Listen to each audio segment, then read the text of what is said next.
اعوذ باللہ من الشیطان الرجیم بسم اللہ الرحمن الرحیم۔ السلام علیکم ناظرین، میں ہوں آپ کا میزبان Mirza Nadeem Baig, program views on news with Mirza Nadeem Baig میں۔ ناظرین محترم، آج 27 نومبر ہے اور جمعۃ المبارک کا روز ہے۔ جمعۃ المبارک کے روز کے خبر نامے کے ساتھ آپ کی خدمت میں حاضر ہوں۔ جیسا کہ آپ جانتے ہیں کہ ہمارے خبر نامے میں اسپین، یورپ اور دیگر ممالک کی دن بھر کی اہم خبریں شامل ہوتی ہیں۔ ناظرین محترم، سب سے پہلے خبر کا تعلق اسپین سے ہے کہ اسپین کی 5000 سیاحتی کمپنیوں نے حکومتی مالی امداد کے لیے پہلے ہی دن درخواستیں دے دیں۔ بزنس ڈپارٹمنٹ نے کووڈ سے سیاحت کے شعبے میں ہونے والے نقصان کی تلافی کے لیے 19 ملین یورو کی منظوری دی ہے اور اعلان کیا ہے کہ بجٹ کی منظوری تک اس ضمن میں درخواستوں کو نپٹایا جائے گا۔ باقی پیشہ ور افراد کو ڈیٹا بیس میں رجسٹر کیا جائے گا اور وہ بھی رقوم اور مالی مدد حاصل کر سکیں گے۔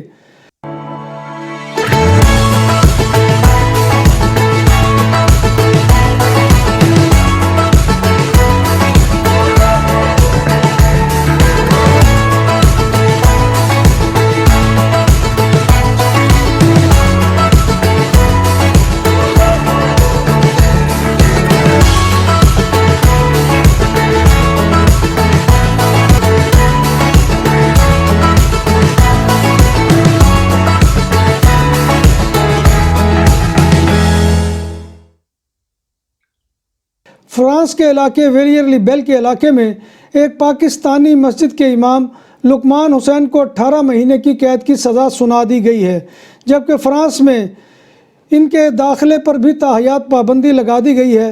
امام لقمان حسین کو پینتواس کی عدالت نے 1.5 سال قید اور فرانسیسی علاقوں میں داخلے پر قطعی پابندی کی سزا سنائی ہے۔ پینتواس پیرس کا مضافاتی علاقہ ہے۔ بتایا گیا ہے کہ لقمان حسین کو سزا مکمل کرنے کے بعد ملک بدر کر دیا جائے گا اور اس کے بعد وہ کبھی فرانس کی سرزمین پر قدم نہیں رکھ سکیں گے۔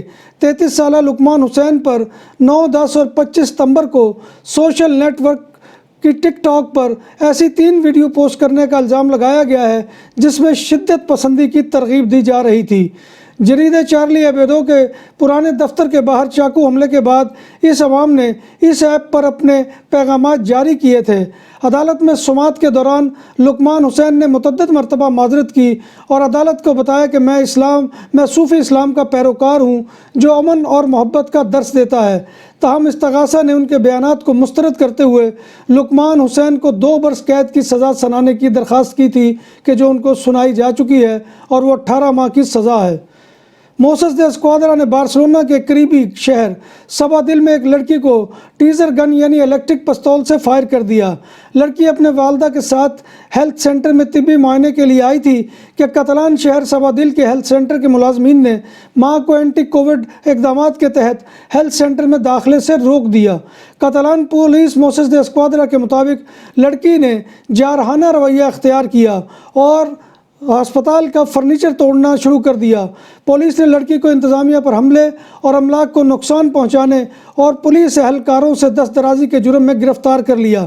واضح رہے کہ ٹیزر یعنی الیکٹرک پستول سے 50,000 وولٹ کا جھٹکا لگتا ہے اور اس کا وار اگر سینے پہ ہو تو فرد کی موت بھی ہو سکتی ہے۔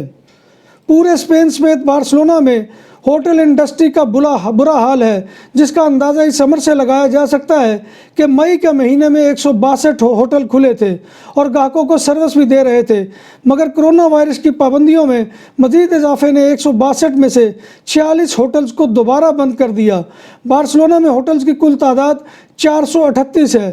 اس بدحالی کے دور میں ہوٹلز کے کرایوں میں 50% کی رعایت بھی شامل ہے، لیکن اس کے باوجود ہے کہ سیاحوں کی آمد نہ ہونے کی وجہ سے ہوٹل ویران پڑے ہیں۔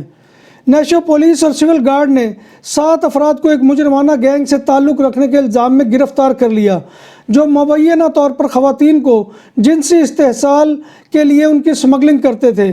یہ گینگ خواتین کو جسمانی اعضاء کی کاسمیٹک سرجری کے ذریعے منشیات پر بھی مجبور کرتا تھا۔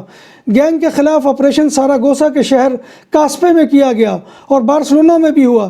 اس آپریشن کے لیے 10 مقامات پر چھاپے مارے گئے۔ تفتیش کاروں نے گینگ سے بڑے ہتھیار، گولہ بارود کے ساتھ ایک چھوٹی گن، کوکین اور 25,000 یورو سے زائد کی نقد رقم اور کمپیوٹر آلات کے علاوہ مختلف اہم دستاویزات بھی برآمد کی ہیں۔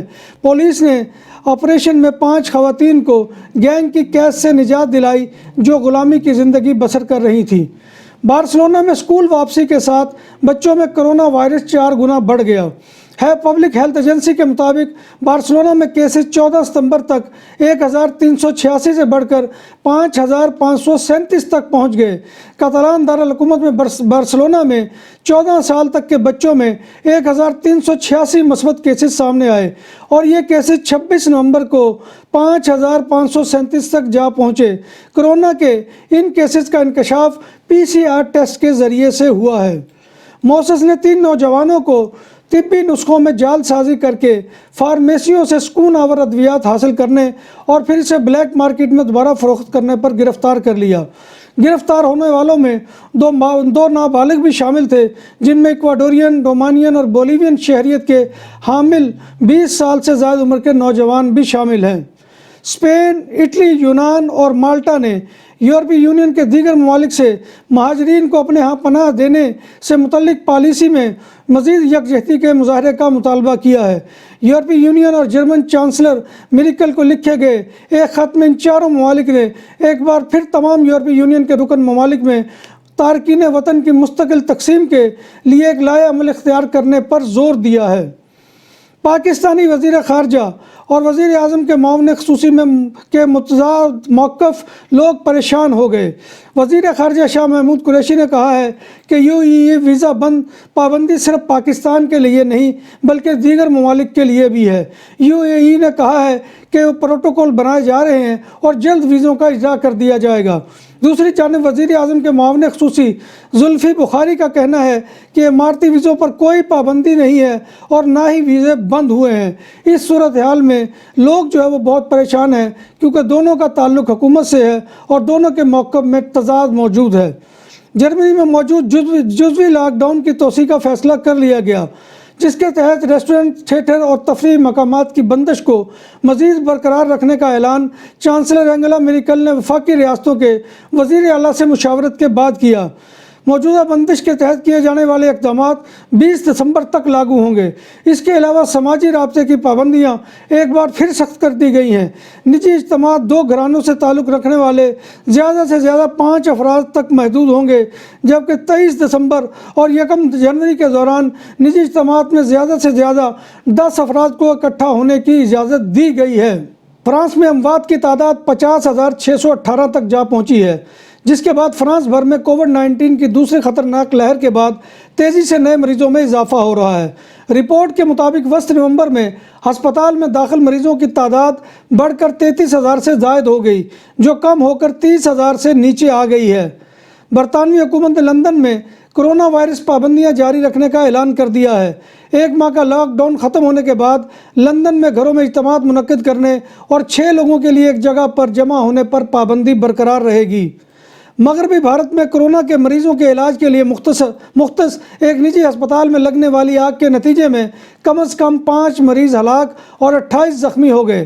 پولیس آفیسر کیان بوکان کے مطابق آگ بجھانے والے محکمے کی فوری کارروائی کی وجہ سے آگ ہسپتال کی صرف ایک منزل تک محدود رہی اور آگ کے شعلوں کو 30 منٹ کے اندر بجھا دیا گیا۔ آتش زدگی کی وجہ جاننے کے لیے تحقیقات جاری ہیں۔ پریس ٹرسٹ آف انڈیا کی خبروں کے مطابق ادے شیوانند ہسپتال کے انتہائی نگہداشت وارڈ میں جس وقت آگ لگی اس وقت وہاں کورونا کے 33 مریض زیر علاج تھے۔ بھوکے اور پیاسے ماریں گے۔ اندرون ملک جانے والی PIA کی تمام پروازوں میں کھانے اور مشروبات پر پابندی عائد کر دی گئی ہے۔ سول ایویشن کے ڈائریکٹر ایئر ٹرانسپورٹ نے باضابطہ طور پر نوٹیفیکیشن جاری کر دیا ہے۔ انٹرنیشنل ایئر ٹرانسپورٹ ایسوسی ایشن IATA نے ایئر لائن انڈسٹری کے لیے اپنا نظر ثانی شدہ نظریہ پیش کرتے ہوئے کہا ہے کہ 2020 کے دوران کرونا بحران نے شعبہ ہوا بازی کو ناقابل تلافی نقصان سے دوچار کیا ہے، جس کے تباہ کن اثرات ملکی معیشت پر بھی براہ راست مرتب ہوں گے۔ محتاط اندازے کے مطابق رواں سال 118 بلین پاؤنڈ کے خسارے کا سامنا کرنا پڑ رہا ہے۔ اس سے قبل 2020 کے دوران 84.3 بلین پاؤنڈ کے نقصان کا اندیشہ ظاہر کیا جا رہا تھا۔ کرونا بحران کے منفی اثرات سے بچنے کے لیے مختلف ایئر لائنز نے اپنے اخراجات کو بڑی حد تک کنٹرول کیا ہے، جبکہ مکمل طور پر 45.8% اخراجات کو کم کیا گیا ہے۔ دنیا فٹ بال کے بے تاج بادشاہ میراڈونا کو ارجنٹینا میں سپرد خاک کر دیا گیا، مگر ان کی محبت سے سرشار 400 افراد بارسلونا آرک دے ترنفو پر اکٹھے ہو گئے۔ اس 400 افراد کے اجتماع میں کسی نے کرونا احتیاطوں کو ملحوظ خاطر نہیں رکھا۔